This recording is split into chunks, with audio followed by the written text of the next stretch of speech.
Welcome back to the Deep Dive. Today we are pulling back the curtain on a world that, you know, usually feels like it's happening behind these big closed doors. Mahogany doors, usually. Mahogany doors specifically. We're talking about wealth management. It's a topic that just sounds exclusive, doesn't it? Like you need a yacht just to get an appointment. Exactly. But here's the thing. We've been digging into the source material for this, specifically the Wealth Management Essentials course from the CSI. And what really jumped out at me right away is that it's not really about money. Well, it is and it isn't. Right. I mean, the money's the fuel, sure, but the actual engine here is psychology, it's ethics, and it's some really, really complex human decision-making. That's the perfect way to frame it. When you get into these texts, you realize wealth management is actually the study of human behavior under incredible pressure. It's all about how we define security, how we process risk, and who we finally decide to trust to hold the map to our future. Speaking of maps, I want to start there. Yeah. There was this analogy in the first chapter that I couldn't get out of my head. It compared a wealth advisor to a travel agent. And I have to be honest, my first thought was, a travel agent, are they still a thing? They absolutely are for the complicated trips, and that's the whole point of the analogy. Okay, fair enough. If you're just booking a quick flight from, say, Toronto to Montreal, you use an app. It's simple. That's like you buying an ETF on a discount brokerage site. Easy. But if you're planning a 6-month expedition through the Amazon that then, I don't know, connects to a trip to Antarctica? You probably want a guide. Someone who knows which snakes are poisonous and which parka you actually need so you don't freeze. Precisely. In that analogy, your life is the journey. The wealth advisor is that specialist travel agent. And the most interesting part of the text, for me, was how it completely flipped the script on what that first conversation should be. Right. A bad agent or a bad advisor asks, what kind of stocks do you like? Or what airplane do you want to fly on? A good agent asks, where are you actually trying to go? And then they hit you with the brutal follow-up question. Okay, and can you afford the luxury 5-star package, or are we backpacking? That is the moment of truth. That's the reality check. In financial terms, your net worth is your travel budget, your goals, retirement at 60, the family cottage, leaving a legacy for the kids. That's the destination. And the advisor's job isn't to sell you on a specific stock, a specific airline. Not at all. Is to look at your budget, look at that destination you've described, and be honest about whether the math actually works. And if it doesn't, they have to be the one to say, look, you can't afford the Ritz in Paris. We need to look at a very nice Holiday Inn just outside the city. That sounds like a conversation that absolutely nobody wants to have. It's the hardest conversation in the entire industry, but it is, without a doubt, the most valuable one. So today we're going to really dissect this industry. We're going to look at what they call the womb-to-tomb approach, which, by the way, sounds a little bit like a horror movie title. It does have a certain ring to it. We'll get into it. We're going to break down the ethical minefields that these advisors have to navigate every single day. And we are going to talk about this discovery process, which, honestly, reading about it, it sounds much more like a therapy session than a financial meeting. It effectively is. Or at least it should be. But first, we have to define who even gets into this club. The industry has a very, very specific scorecard for who counts as wealthy or high net worth. And I have a feeling a lot of people who think they're wealthy, well, they might not make the cut according to these textbooks. You're right to be skeptical there. The definition is a lot stricter than most people realize. The industry standard, what they call the white paper definition, generally pegs high net worth, or H&W, as an individual or a family with at least $1 million in investable assets. Okay, investable is the key word there, isn't it? Because if I live in Vancouver or Toronto, I might have a townhouse that's worth, say, $1.5 million. On paper, my net worth looks great. Am I high net worth? To a wealth manager. To a wealth manager, absolutely not. You are what they might maybe politely call house poor, or more technically, illiquid. Illiquid. Think about it. The bank can't do anything with your kitchen. They can't take your backyard and trade it for Apple stock on a Tuesday afternoon. Investable assets means things they can actually manage. We're talking liquid cash, stocks, bonds, mutual funds. Things that can be moved. Things that can be moved and managed, exactly. So you get this huge disconnect where someone feels rich because their property value is through the roof, but the financial industry still views them as a mass market client because their actual liquid cash is pretty low. Precisely. Yeah. And that one distinction drives the entire business model. If you have that liquidity, if you have those investable assets, you get access to a completely different tier of service. The text breaks this down into three main business models, and it's really important to understand the difference because they all operate very, very differently. Let's run through them. It felt to me like it was a spectrum, from sort of all-inclusive to very specialized. That's a great way to look at it. On one end, you have the fully integrated model. This is your private wealth management, or PWM, and this is almost always the domain of the big banks. This is the one-stop shop, right? It's the white glove shop. You walk in, and you're not just getting investment advice. You have a private banker for your day-to-day stuff, a trust officer who's looking at your estate plan, an investment counselor managing the portfolio, and you might even have a concierge who can get you last-minute theater tickets. Wow. It's fully integrated. They see everything. Your checking account, your mortgage, your kids' RESP, your RRSP. It's all under one roof. That sounds incredibly convenient. But is there a downside? I mean, if they handle everything, isn't there a huge pressure for them to just try to sell you everything? That is the cynical and, let's be honest, often correct take on it. The big critique of the fully integrated model is the potential for cross-selling. The private banker might be getting pressure from their manager to get you to sign up for the bank's proprietary credit card or their insurance product. So are these the best products on the market, or are they just the bank's products? That's the question you always have to ask in that model. It's convenient, yes, but you trade some independence for that convenience. Okay, so that's the luxury all-inclusive resort model. Yeah. What's next on the spectrum? Next is the semi-integrated model. This is the full-service brokerage, or FSB. And this is actually the most common setup for wealthy Canadians. The source material says something like 78% of H&W households have a relationship here. So this is where you have my guy or my gal, the person you call your stockbroker. That's it. You have a dedicated investment advisor. Their primary job is building your portfolio, picking stocks, choosing funds, but they act as a quarterback or a hub. If you need insurance, they don't sell it themselves, but they'll walk you down the hall to the firm's insurance specialist. So they're a connector. A connector, exactly. If you need a will drafted, they'll refer you to a lawyer that they trust and have worked with before.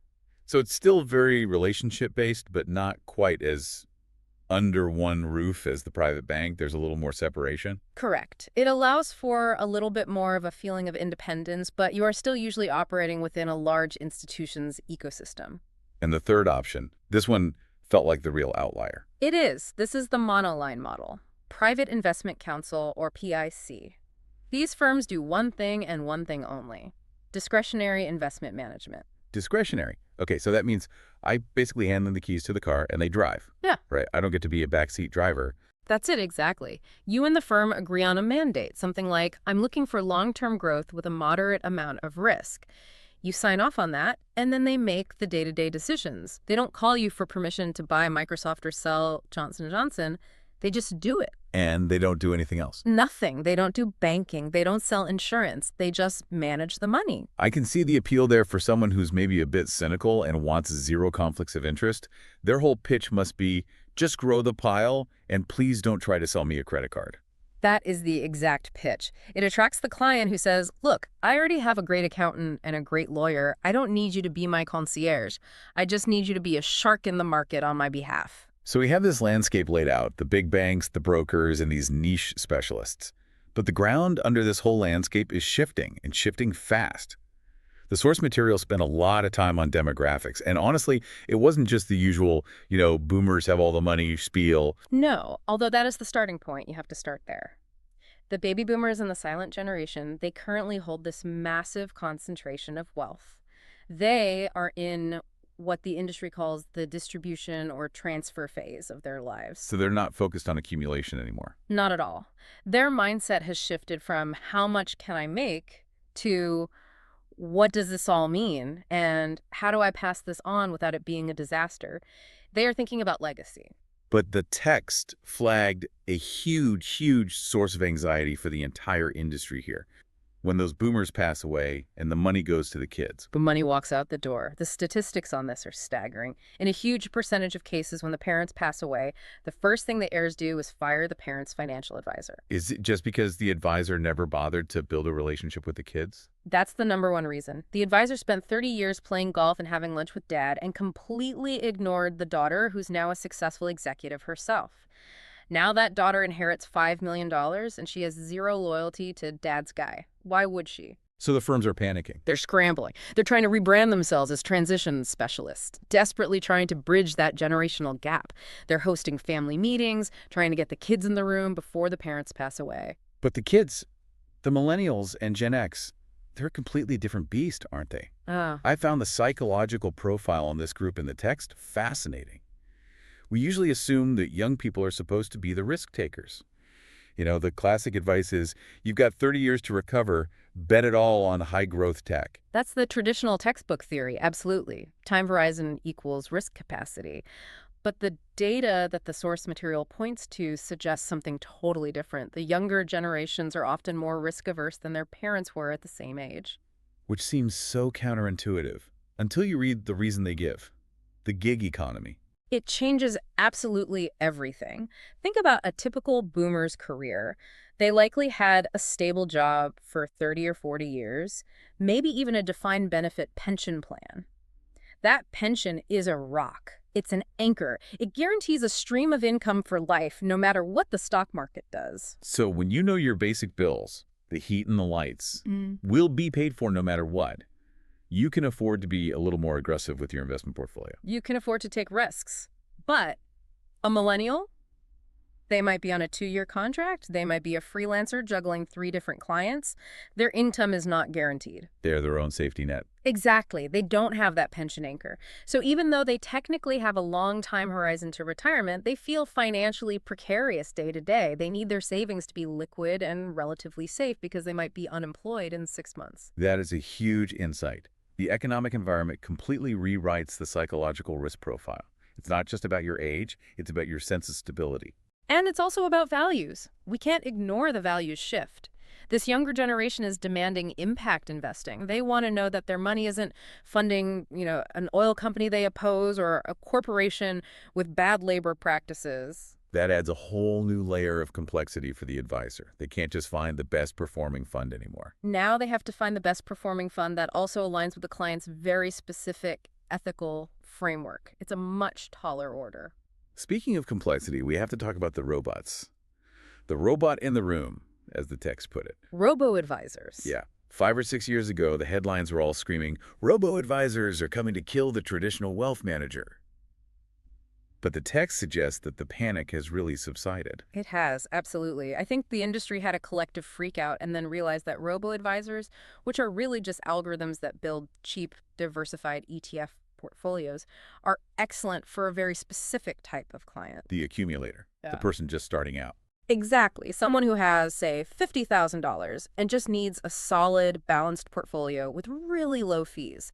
The robo-advisor is perfect for that. It's efficient and cheap. But they aren't so great for the complicated stuff. A robot cannot hold your hand during a messy divorce. A robot can't help you navigate a complex cross-border tax situation that involves a family trust. A robot can't talk you off the ledge during a market crash, so the big banks stopped fighting them. And started buying them. Yeah, Or building their own. exactly. They started using them as a farm team. A farm team. What do you mean? You put the smaller, younger clients into the robo program, you give them a good, low-cost experience, you let their assets grow, and when they hit, say, $500,000 or $1 million, or when their life gets complicated, you send them a nice email saying they've graduated and it's time to meet with a human advisor. It's a customer acquisition funnel. It's a brilliant funnel. That is clever. Mm. And also terrifyingly corporate. What about the other big tech disruptors? I'm thinking crypto and AI. So the regulators in Canada, that's CIRO, are treating crypto like it's radioactive material. They've imposed incredibly high margin requirements on it. Okay, can you explain margin requirements for someone who isn't in finance? What does that mean in simple terms? Sure. Margin is basically borrowing money from your brokerage to invest. If you want to buy stocks on margin, the bank lends you money against the value of your portfolio. For a safe blue chip stock, they might lend you up to 70% of its value. For crypto, CRO has basically said, we are not lending you a dime against this stuff, or a very, very small percentage. So they're demanding you have massive collateral. Massive. It's their way of putting up huge guardrails and saying, you can play in this sandbox if you want, but you are playing with your own money. We are not going to amplify your risk here because this asset is just too volatile. And what about AI? Is it replacing the human stock picker? Not replacing so much as augmenting them.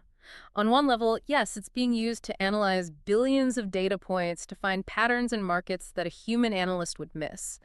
But the text highlighted a more subtle and maybe more interesting use: hyper-personalization. What does that mean? It means using AI to monitor a client's behavior to tell the advisor when to reach out. The system might flag, hey, Bob just logged into his account 3 times in the last 10 minutes and the market is down. He's anxious. Call him now. It's the ultimate surveillance as a service. It's a mood detector. In a nutshell, yes. Okay, so we've mapped the landscape. Okay. We know the players, the models, the tech, the demographic shifts. Now I want to get into the really murky stuff, the section of the text that, honestly, it actually made me a little bit nervous to read. Section 2, the ethical minefield. This is the most critical part of the entire curriculum. Because in finance, you can be 100% right on the math and completely, utterly dead wrong on the ethics, and that's how you lose your license and end your career. The text draws this really hard line between compliance and ethics. I think for most people, we probably use those words interchangeably. We do, but in this world, they are polar opposites in their function. Compliance is the floor, it's the bare minimum, it's the rules, and the rules are binary. Don't steal, don't launder money, file this form. Exactly. File this form by 5 p.m. If you file it at 5.01, you are non-compliant, it's objective, there's no gray area. Ethics, on the other hand, is the ceiling. It's about striving for the best possible outcome. It's subjective. It's all about how you behave when there isn't a specific rule to guide you. The text used a parking ticket analogy that I thought was just brilliant. I want to walk through that because it made the distinction click for me instantly. It's the perfect visualization. So imagine a street sign that says no parking between 4 p.m. and 6 p.m. That is a compliance rule. It's clear. If you park your car there at 3.59, you're fine. If you park at 4.01, you get a ticket. No argument. Simple, black and white. Now imagine a different sign. A sign that says, do not park where it is imprudent. Imprudent? What on earth does that even mean? It's so vague. Exactly. It's completely open to interpretation. So let's take it a step further. Let's say there is no sign at all. The street is a free-for-all. But you pull your car up and you park it directly across the entrance to a hospital emergency room, blocking it completely. Okay, well, that's a terrible thing to do. But technically, it's not illegal. There's no sign. Compliance says, you're fine. You broke no written law. But ethics asks a different question. Ethics asks, did you block an ambulance? Did you potentially endanger someone's life? Obviously, yes. Then what you did was profoundly unethical. You followed the letter of the law, the rules, but you failed the principle. And in wealth management, advisors constantly find themselves in situations where there is no specific rule saying don't do X, but doing X would be the equivalent of blocking the ambulance for their client. So if there's no rule book for these gray areas, what's their compass? How do they decide? The text lists 4 tests they can use. These are basically mental shortcuts to check your gut when you're in one of those gray zones. First, there's the legal test. This is the easy one. Is it against the law? If the answer is yes, game over. Don't do it. Okay, that's the baseline. Second, the smell test. That sinking feeling you get in your stomach when something just feels off. That's it. Your intuition is an incredibly powerful data processor. If you feel sleazy doing something, it's probably because you are being sleazy. Trust that feeling. Third, there's the front page test. This one is great for the modern age we live in. The question is, would you be comfortable with your decision being printed on the front page of the Globe and Mail tomorrow morning with your photo right next to the headline? Local advisor sells high-fee mutual fund to 85-year-old widow. If that headline sends a jolt of terror through you, then you probably shouldn't be selling that fund. And the fourth one, which I found surprisingly wholesome for a finance textbook, the mom test. It's the ultimate gut check, isn't it? Would you be proud to tell your mother what you did? If you would be ashamed to explain the transaction to your mom over dinner, it means you're violating your own core moral code. But the text takes this a step deeper. It says the really hard decisions in this business are not right versus wrong. Those are actually the easy ones. Don't steal the client's money. Easy. The truly agonizing ones are right versus right. These are the true ethical dilemmas. It's when two positive virtues, two goods, are in direct conflict with each other. Give me an example. Okay, take truth versus loyalty. Let's say you work for a firm that is launching a big new technology fund. You are loyal to your team, to your boss, to your brand. Loyalty is a good thing. But you've looked under the hood of this new fund and you know the fees are too high and the strategy is a little weak. Then a client you care about asks if they should invest in it. So truth says, tell the client it's a piece of garbage. But loyalty says support the team, support the firm's launch. Exactly. You can't do both. You have to sacrifice one virtue for the other. There's no easy answer. Or consider another one, individual versus group. Okay. Imagine your firm is proposing a change to the fee structure. For 95% of your clients, this change is fantastic. It lowers their costs. But for a small minority, maybe 5% of your clients with smaller accounts, this new structure actually raises their fees significantly. So do you harm the few to help the many? That's the classic utilitarian dilemma. There is no correct answer in the compliance manual for that. You have to weigh the social contract, the potential outcomes, your own principles, and make a difficult judgment call. This brings us to the legal framework that tries to enforce all of this trust. The huge battle between agency and fiduciary duty. This feels like the most critical distinction for any listener to understand about their own financial advisor. It is the single most important question you can ever ask someone managing your money. You need to look them in the eye and ask, are you my agent or are you a fiduciary? Let's break those down. What is an agent? An agent is an order taker. Their relationship is purely contractual. If you call up a discount broker and you say, I want to put my entire life savings into a crazy penny stock that my cab driver told me about, the agent's job is to say, okay, surely, placing the trade now. They don't have a duty to save you from yourself. None whatsoever. As long as they execute the trade you asked for correctly and efficiently, they have done their job perfectly. But a fiduciary? That's a whole different universe. It's a sacred position of trust. A fiduciary must act in the beneficiary's best interest, even if it hurts the fiduciary's own bottom line. So if you ask a fiduciary to buy that same penny stock, and they know it's a terrible idea that will likely ruin you, they have a legal duty to refuse. They have to say, I understand what you're asking, but I cannot do that for you because it is not in your best interest. there was a case study in the text that brought this to life, Hodgkinson v. Sims. This thing played out like a legal thriller. I want to get into the details here because it shows just how subtle this kind of betrayal can be. This is a landmark Supreme Court of Canada case, and it's required reading for anyone in the industry. So you have this guy, Hodgkinson. He's a stockbroker himself, so he knows markets, but he doesn't know anything about tax. The year is 1980. He's had a great year, made a lot of money, and he wants to find a way to shelter it from the taxman. Okay, a common problem for high earners. A very common problem. So he goes to an accountant named Sims, and he says to him, look, I am relying on you. I trust you. Guide me. That word trust is doing a lot of heavy lifting in that sentence. It is the absolute hinge of the entire case. So Sims, the accountant, recommends investing in these things called MURBs, multiple unit residential buildings. Back in the early 80s, these were very popular real estate projects that were structured as tax shelters. So Hodgkinson follows the advice. He pours a lot of money into several of these projects recommended by Sims, but then the real estate market crashes. The values of these projects plummet, and Hodgkinson loses his shirt. Now, normally just losing money on an investment isn't a crime, right? Markets go down. That's just bad luck. Exactly. And if it was just bad luck, Hodgkinson would have lost the lawsuit. But during the discovery process for the trial, a secret came out, a very big secret. It turned out that Sims, the trusted accountant, was personal friends with the developers of those MURB projects. Oh, no. And he was receiving secret fees, basically kickbacks, for every single client he steered into their projects. And he never disclosed this to Hodgkinson. Never, not once. Hodgkinson thought he was getting independent, objective advice from a professional who had only his best interests at heart. In reality, he was getting a sales pitch from a guy who was secretly on the developer's payroll. So what did the court say? The court ruled that even though Sims wasn't technically an investment manager, the nature of the relationship had become fiduciary because Hodgkinson explicitly stated that he was relying on Sims's expertise. Reliance. That's the key legal trigger. It's everything. And because Sims breached that sacred trust, the court found him liable for all of Hodgkinson's losses. Not just the secret kickbacks he took, he had to pay back every single dime that Hodgkinson lost in the market crash. Wow. The court's logic was, effectively, if you had not lied by omission, he never would have made these investments in the first place. Therefore, you own the entire loss. That sends a chill down the spine of every advisor in the country. It basically means if you hide a conflict of interest, you are implicitly insuring your client's portfolio against any and all losses. It is a massive, massive deterrent. And CIRO, the modern regulator, backs this up with serious penalties. We're talking fines up to $5 million, suspensions, permanent bans from the industry. And the data shows this is where the action is.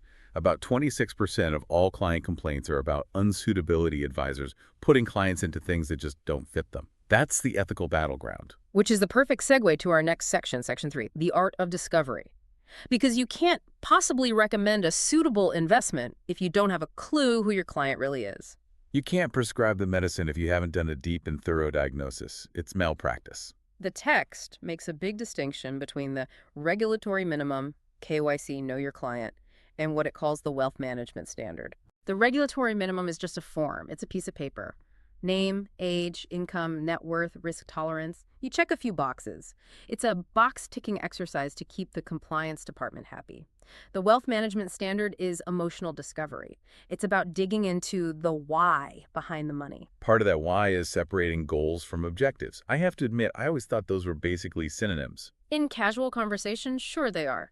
But in the structured world of wealth management, they are two very distinct steps in the process. Goals are the what. They're the human element. I want to retire at 60. I want to buy a cottage in Muskoka. I want to make sure I can leave $1 million to the local cat rescue. Those are tangible life outcomes. They're the destination from our travel analogy. Perfectly porn. They're the destination. Objectives, then, are the math required to get to that destination. The client says, I want to retire at 60. That's the goal. The advisor goes away, runs the numbers, and comes back and says, okay, to make that happen, you need a portfolio that generates an average annual return of 7% with a maximum standard deviation of 10%. That's the objective. The advisor manages to the objective in order to achieve the goal. And the critical thing that links those two is the risk profile. This is where I want to slow down because I think this is where most people, myself included, get it wrong. Risk isn't just one thing. The text says it's two different things, often fighting each other. Willingness and ability. This is the most critical concept in all of portfolio construction. If you don't get this right, nothing else matters. So willingness is purely psychological. It's your personality. It's the sleep at night factor. If the market drops 20% tomorrow, what is your gut reaction? Do you feel physically ill? Do you panic and want to sell everything? Or do you get excited and see it as a buying opportunity? That's the emotional gut check. Right. It also includes all those behavioral biases we hear about, like home bias, the irrational belief that Canadian stocks are safer just because you live here, or regret aversion, the fear of making a mistake. It's all feelings. Ability, on the other hand, is pure, cold, hard math. It has no feelings. It asks one simple question. Can you financially afford to lose money? Explain what that means in practice. It means if your portfolio drops by 20%, does it fundamentally change your life?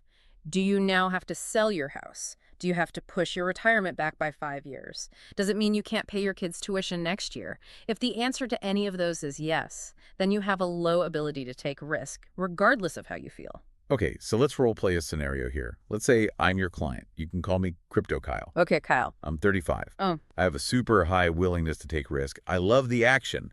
I follow all the meme stocks. I want to put everything I have into volatile tech and crypto. I'm telling you, I don't care about safety. I want to go to the moon. Right. I also have a massive mortgage, 3 young kids, and only about $50,000 in my investment account. Okay, so we have very high willingness, but extremely low ability. Right. So what do? I'm your client, and I'm telling you to buy the risky stuff. It's my money. I say no. You can do that. I have to do that. The golden rule of professional advising is the final risk profile is always the lower of the two factors.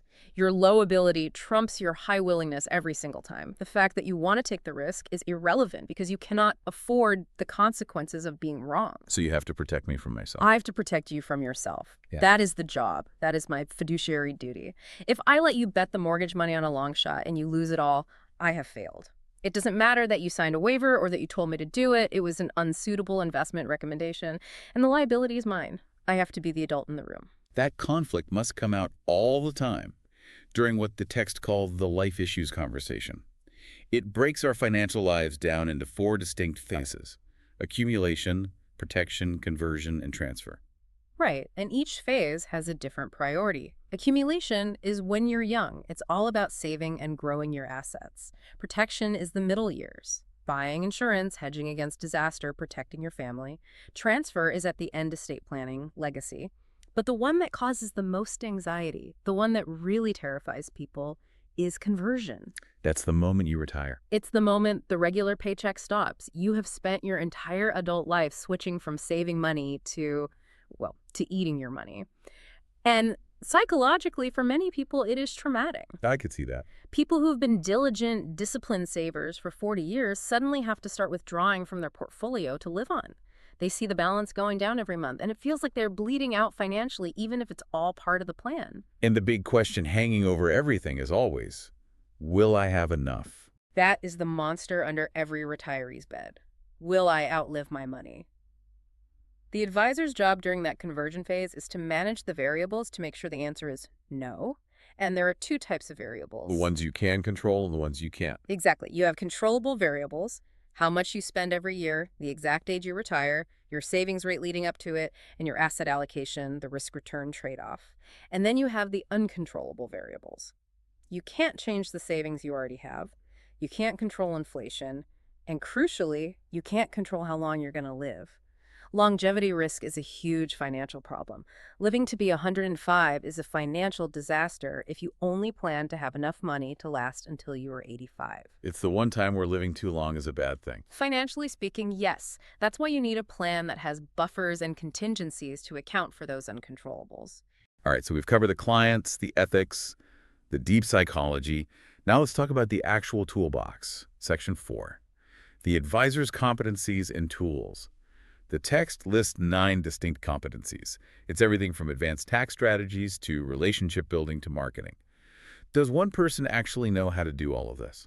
No, absolutely not. And if you ever meet someone who claims to be a world-class expert in tax law and estate law and portfolio management and insurance and cross-border banking, they are lying. It is simply too much complex information for one human brain to master.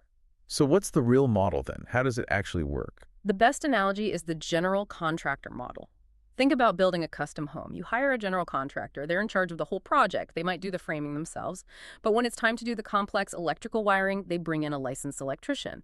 When it's time for the plumbing, they bring in a plumber. The wealth manager is the general contractor of your financial life. So they hold the master blueprint. They hold the blueprint. They know enough about all the different areas to know when you need a specialist and which specialist you need.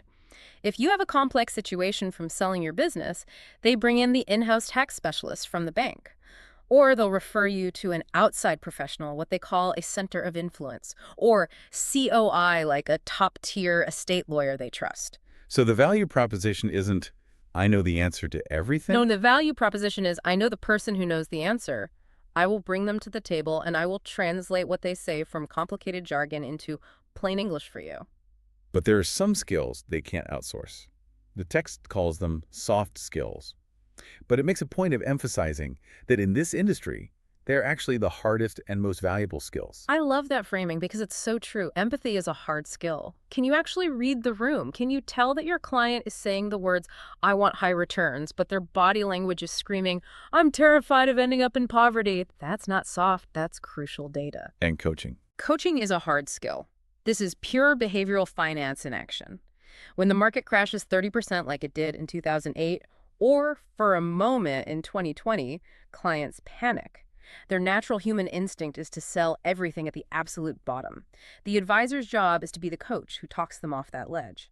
That single conversation, preventing that one catastrophic mistake, can save a client hundreds of thousands of dollars. That's worth more than years of fancy stock picking. And the last one was being a transition specialist. Dealing with the B's, death, divorce, disability. These are the most vulnerable moments in a client's entire life. If you can calmly and competently guide a new widow through the administrative nightmare of settling an estate while she is grieving, you have earned a level of trust that is unbreakable. You have a client for life. That is a profound service. Before we wrap this all up, I want to touch on the technical side one last time, because for the listener who's interested in the math, the text highlighted something I found really interesting called tax alpha. Yes, tax alpha. Usually, when we hear alpha in investing, it means beating the market by picking winning stocks, which is incredibly hard to do. But this suggests you can generate extra return, create alpha, just by being smart about taxes. It is often called the only free lunch in investing. You can demonstrably increase your net after-tax return without taking on any additional market risk, simply by reducing the amount of tax drag on your portfolio. The text highlights 3 main strategies for this. Let's hit them. Number 1 was asset location. Right. Not asset allocation, that's your mix of stocks and bonds. Asset location is about where you physically put those assets, which account type.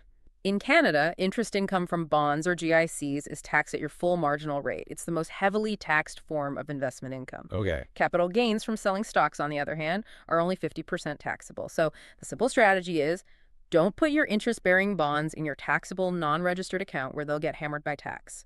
Put them inside your RSP or your TFSA where their growth is sheltered.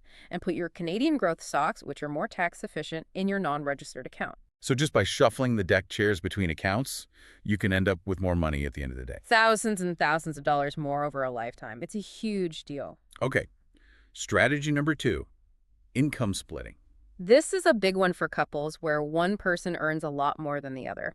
Because Canada has a graduated tax system, one person earning $200,000 pays a lot more tax than two people each earning $100,000. So the goal is to shift income from the high-income spouse to the lower-income spouse. Yeah, how do you do that legally? You can use things like spousal RSP contributions, or in some cases, a prescribed rate loan where the high-income spouse lends money to the lower-income spouse to invest. The investment income is then taxed in the lower-income spouse's hands at their lower rate. And the third one, which always sounds a bit counterintuitive, tax loss selling. This sounds like you're admitting defeat on a bad investment. It's turning a defeat into a strategic victory. Let's say in your non-registered account, you bought some Air Canada stock and it's down $5,000. A loser. But you also bought Apple stock a few years ago and it's up $5,000. A winner. If you just sell the Apple stock, you'll have a $5,000 capital gain and you'll owe tax on that. Right. But if you also sell the losing Air Canada stock in the same year, you trigger a $5,000 capital loss. That loss completely cancels out the gain from Apple. Your net capital gain is zero. You pay zero tax. You've turned that lemon of an investment into tax lemonade. Exactly. You can take the cash from selling Air Canada and immediately reinvest it in something else you like better, like a competitor airline, but you've successfully harvested the loss to wipe out the tax bill from your winner. That is pure tax alpha. We have covered a massive amount of ground today. I mean, from the technical definitions of wealth all the way to the courtroom drama of fiduciary duty and the nitty-gritty math of tax loss selling. If we have to boil this all down, if the listener takes one single thing away from this deep dive into the wealth management essentials, what should it be? For me, it has to be that real wealth management is the intersection of three distinct disciplines: high-level finance, strict ethics, and deep psychology. You cannot remove any one leg of that stool without the entire thing crashing to the ground. If you have the math but you have no ethics, you're just a sophisticated scam artist. If you have the ethics but you don't understand the psychology, you're just a robot who can't connect with the client. You absolutely need all three. And for the individual listener thinking about their own situation, The aha moment for you as a listener should be about the concept of alignment. The single most important variable in your financial plan isn't what the S&P 500 is going to do next year. It's the alignment between your emotional willingness to take risk and your financial ability to survive it. Crypto Kyle. It's the crypto Kyle problem. If those two things are out of sync, if you're a daredevil in your heart but you have a mortgage and kids in reality, you are heading for a crash. The secret to success is aligning your psychology with your reality. That is a powerful place to land. Yeah. It really puts the control back in our own hands. So I want to leave you, our listener, with one final thought to mull over from all of this. We talk a lot today about the difference between an agent, who's just an order taker, and a fiduciary, who is a trusted guide. The best advisors, the text makes clear, choose to act as fiduciaries even when the law doesn't strictly require them to. They put the relationship ahead of the transaction. So ask yourself this: in your own job, in your own career, whatever you do, are you an agent or are you a fiduciary? Do you just do what you're told and execute the order? Or do you take the time to guide people to what they actually need, even if it's harder and even if it's not what they initially asked for? The difference might just be your biggest value and your biggest competitive advantage. Couldn't have said it better myself. Thanks for diving deep with us. We'll see you next time.